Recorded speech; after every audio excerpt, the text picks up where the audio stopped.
तो आप सभी को स्वागत है अपना यूट्यूब चैनल एसएम क्लासेस में। आज हम लोग जेटेड के अकॉर्डिंग एक सिलेबस के टॉपिक देखने जा रहे हैं, वायु, जो बहुत ही महत्वपूर्ण है। इस टॉपिक से आपको परीक्षा में ज़्यादा नहीं तो 1 नंबर जरूर आएगा और बहुत ही छोटा टॉपिक है, बहुत ही कम समय में ख़त्म हो जाएगा। तो चलिए आप आज को देख लीजिए। यह क्या हमारा वायु माने एयर। तो वायु की संरचना, वायु में मुख्य रूप से क्या मिलता है? तो हम लोग जानते हैं कि जो हम लोग के पास हवा है इसी हवा को वायु कहते हैं। और वायु में मुख्य रूप से आपको नाइट्रोजन, ऑक्सीजन, कार्बन डाइऑक्साइड और अल्प मात्रा में आर्गन, हीलियम, नियॉन, हाइड्रोजन आदि मिलता है। ठीक है, तो यहाँ से प्रश्न आपको आएगा, देखिए प्रश्न यहाँ से आएगा कि आपको वायुमंडल में यानी कि वायु में कौन सा गैस है, कितना % मिलता है। तो जैसे देखिए वायुमंडल में मुख्य रूप से आपको पाया जाता है वह गैस है नाइट्रोजन। तो आपको यहाँ से सीधे परीक्षा में प्रश्न देखने को मिलेगा कि वायु में नाइट्रोजन कितना % पाया जाता है। तो वायु में जो नाइट्रोजन है वो हमको पाया जाता है 78%। नाइट्रोजन के बारे में थोड़ा सा जान लीजिए कि नाइट्रोजन का गंध क्या है, स्वाद क्या है। तो देख लीजिए लिखा हुआ है, आप इसको स्क्रीनशॉट करके आप नोट्स भी कर सकते हैं कि नाइट्रोजन जो गैस है यह गंधहीन है और स्वादहीन है। मतलब कि नाइट्रोजन गैस में न तो कोई गंध होता है न ही कोई स्वाद होता है, और यह न तो ज्वलनशील है और न जलने में सहायक है। मतलब यह अपने आप ही जलेगा नहीं और यहाँ तक कि किसी चीज़ को जलने में सहायता भी प्रदान नहीं करेगा। यह है आपका नाइट्रोजन का गुण। इसके आगे आपके पास जो वायु में मुख्य रूप से जो गैस है वह गैस है ऑक्सीजन। तो ऑक्सीजन वायुमंडल में या वायु में कितना प्रतिशत है? तो कुल वायु का 21% भाग जो है वह ऑक्सीजन है, जिसे हम लोग प्राण वायु भी कहते हैं, क्योंकि इसके बिना सजीव प्राणियों को जीना मुश्किल हो जाता है, खास करके जंतुओं को। पौधों को नहीं, पौधों के लिए जीने के लिए तो चाहिए कार्बन डाइऑक्साइड, लेकिन जंतुओं के लिए आवश्यक रूप से चाहिए हमको ऑक्सीजन, और इसे हम लोग क्या कहते हैं? प्राण वायु भी कहते हैं। शुद्ध ऑक्सीजन जो है सूंघने में तीखी गंध होती है। शुद्ध जो ऑक्सीजन है इसको अगर सूंघेंगे तो गंध इसका तीखा होता है, लेकिन आपको लगेगा कि सर हम लोग ऑक्सीजन ग्रहण करते हैं तो हम लोग को कभी तीखा नहीं लगता है। तो तीखा नहीं लगने का जो कारण है वह है नाइट्रोजन गैस। वायु में नाइट्रोजन गैस जो है इसकी तीक्ष्णता को कम करती है। किसकी? ऑक्सीजन की।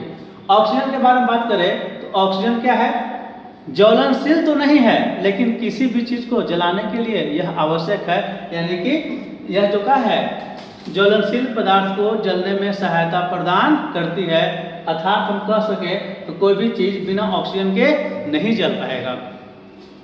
और अगर मान लीजिए कि ऑक्सीजन जो है जलाने में सहायता प्रदान करता है, तो अगर मान के चलिए कि पृथ्वी पर सिर्फ ऑक्सीजन गैस ही रहता, तो अगर वायु ऑक्सीजन गैस ही रहता तो एक बार आग लग जाता तो इसे बुझाना बहुत ही मुश्किल हो जाता।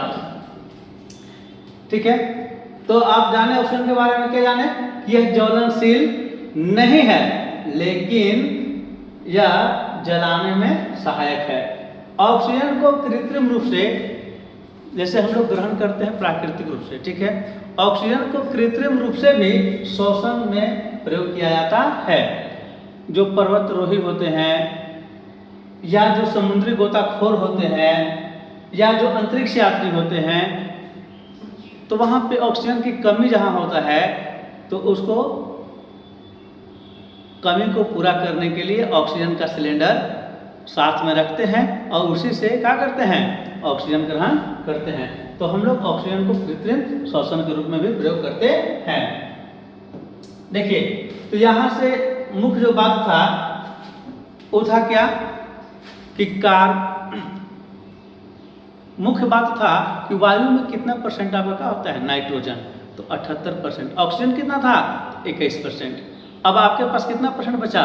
तो आप देख लीजिए कि कोई भी चीज़ 100% जब होता है तो उसमें अगर आप कर देंगे 78% हो गया आपका नाइट्रोजन, 21% हो गया आपका ऑक्सीजन, दोनों को अगर ऐड कर दे तो हो गया 99%। तो अब आप समझ लीजिए कि 1% में बाकी जितने भी गैस हैं, अन्य गैसें कितने में हैं, तो 1% के अंदर है, मुख्य रूप से नाइट्रोजन और ऑक्सीजन है वायु में।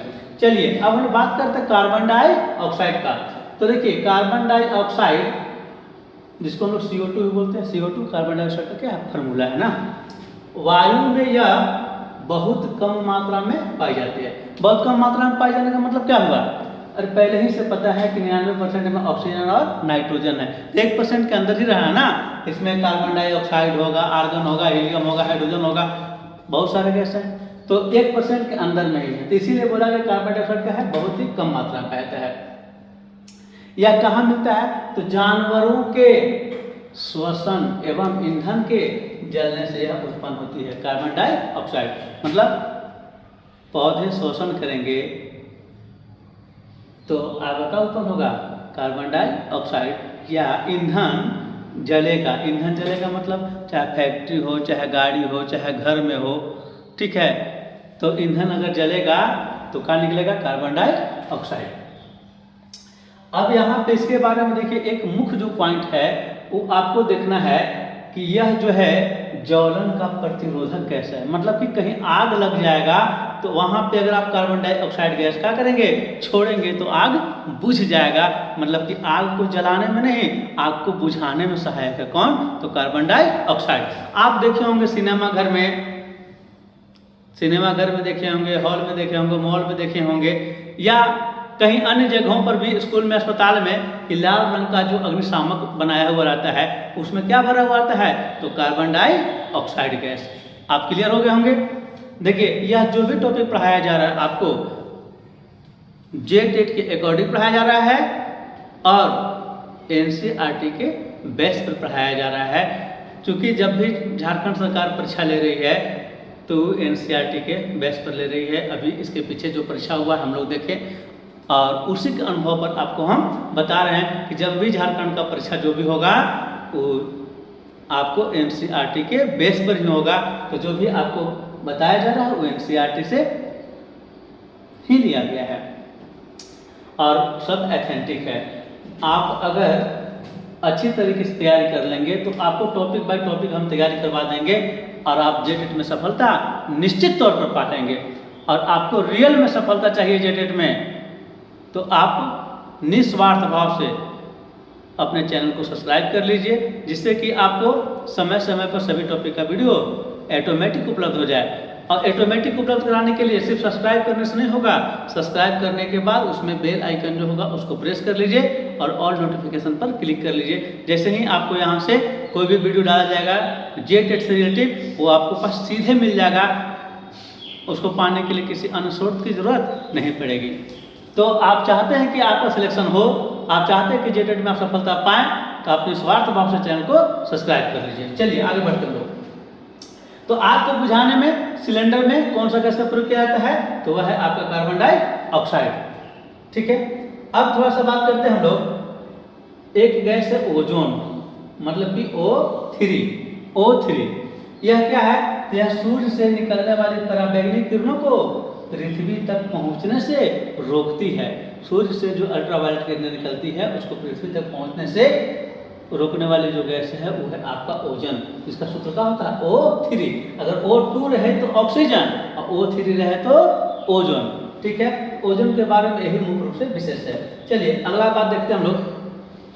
अगला जो है वो क्या है, कार्बन मोनोऑक्साइड एवं कार्बन डाइऑक्साइड। तो कार्बन डाइऑक्साइड के बारे में तुरंत हम लोग पढ़ें तो इसमें देखिए बताया गया है कि कार्बन मोनोऑक्साइड एवं कार्बन डाइऑक्साइड यह अत्यंत अल्प मात्रा में है। वायु में क्या है, अत्यंत अल्प मात्रा में है। वायु में इसकी मात्रा बढ़ने से पृथ्वी का औसत ताप बढ़ जाता है, जिसे भूमंडलीय तापन कहते हैं। यहाँ मुख्य रूप से आपको बताया गया भूमंडलीय तापन के बारे में कि भूमंडलीय तापन यानी कि जिसको हम लोग ग्लोबल वार्मिंग भी कहते हैं ना, या विश्व उष्णन भी कहते हैं, यानी कि गर्मी का बढ़ना, पृथ्वी पर वायुमंडल में गर्मी का बढ़ना। इसका मुख्य कारण क्या है, तो कार्बन डाइऑक्साइड एवं कार्बन मोनोऑक्साइड। जब इसकी मात्रा बढ़ जाएगी तो विश्व उष्णन हो जाएगा। जिसको ग्लोबल वार्मिंग भी बोलते हैं हम लोग, चाहे इसको हम लोग भूमंडलीय तापन भी कहते हैं। तो भूमंडलीय तापन कब बढ़ता है? जब वायु में कार्बन या कार्बन डाइऑक्साइड की मात्रा अधिक होती है। ठीक है, और अब थोड़ा सा देखिए स्लाइड में, यहाँ पे क्लियर किया हुआ है, जहाँ से क्वेश्चन आपको सीधे पूछ लिया जाता है। तो क्या, तो वायु में नाइट्रोजन की मात्रा कितनी है? 78%। वायु में नाइट्रोजन की मात्रा कितनी है? तो 78%। ऑक्सीजन की मात्रा कितनी है? 21%। कार्बन डाइऑक्साइड की मात्रा कितना है? तो 0.04%। और ओजोन की मात्रा कितना है? तो 0.0004%। और आर्गन की मात्रा है 0.93%। तो इसको आप जरूर याद रखिएगा। मुख्य रूप से आपको सीधे जेटेट में क्वेश्चन यही से आएगा, इससे हट के अलग नहीं आएगा। हवा से क्वेश्चन जब आएगा। चलिए, यह हो गया हमारा हवा से संबंधित जानकारी। इसमें थोड़ा सा 2-4 हम लोग MCQ भी कर लेंगे। चलिए देखिए, क्वेश्चन है, आप इसको आंसर देने का प्रयास कीजिएगा, बाकी तो हम आंसर बता ही दे रहे हैं। देख लीजिए, पहला सवाल क्या है कि वायु में सबसे अधिक मात्रा में कौन गैस है? अभी आप लोग पढ़ें कि वायु में सबसे अधिक मात्रा में कौन गैस है? इसका आंसर क्या होगा? नाइट्रोजन। इसका आंसर क्या होगा? आपको पता ही चल गया, क्या होगा? नाइट्रोजन। ठीक है, वायु में आयतन के हिसाब से तीसरे स्थान पर किस गैस की मात्रा है? तीसरे स्थान पर। अब बताइए, तीसरा स्थान पर कौन है? कार्बन डाइऑक्साइड है, नाइट्रोजन है, ऑक्सीजन है, क्या है? देख लीजिए आप एक बार, देखिए आपका तीसरा स्थान पर कौन होगा? तो आर्गन। कितना है? तो 0.93%। 1% में 0.93% कौन है? आर्गन। तो देखिए सबसे अधिक हो गया नाइट्रोजन, उसके बाद ऑक्सीजन, उसके बाद आर्गन। इसका सही आंसर क्या होगा? तो इसका वायु में आयतन के हिसाब से तीसरे स्थान पर किस गैस की मात्रा है? तो यहाँ सही आंसर क्या होगा आपका? आर्गन। ठीक है, अब नेक्स्ट क्वेश्चन है कि वायु में ऑक्सीजन गैस की प्रतिशत मात्रा कितनी है? तो आप तो इसका जवाब दे देंगे, आराम से दे देंगे। आप इसका जवाब, अगर आप वीडियो को अंत तक देखे होंगे तो आप इसका जवाब कमेंट में लिखिएगा, जिससे हम समझ सके कि आप रियल में जेटेट की तैयारी कर रहे हैं और वास्तव में आपको हमारे चैनल से लाभ लेने की इच्छा है। यह बात हमको कब पता चलेगा? जब आप कमेंट में इसका जवाब देंगे। चलिए, नेक्स्ट क्वेश्चन है आपके पास, बहुत ही ट्रेंड करने वाला क्वेश्चन है कि भूकंप आने से पहले वायुमंडल में किस गैस की मात्रा बढ़ जाती है? तो भूकंप आने से पहले वायुमंडल में रेडॉन गैस की मात्रा बढ़ जाती है, जिससे भूवैज्ञानिक लोग पता कर लेते हैं या उनको जानकारी हो जाता है क्या, कि भूकंप आने वाला है। तो इस तरह से यह चैप्टर आपका क्या हो गया? खत्म हो गया। हवा से इतना ही से प्रश्न आएगा। आपको अगर लगा कि यह हमारे लिए उपयोगी है और आपको अगर हमारी भाषा समझ में आ रही है तो आप वीडियो को लाइक भी करें।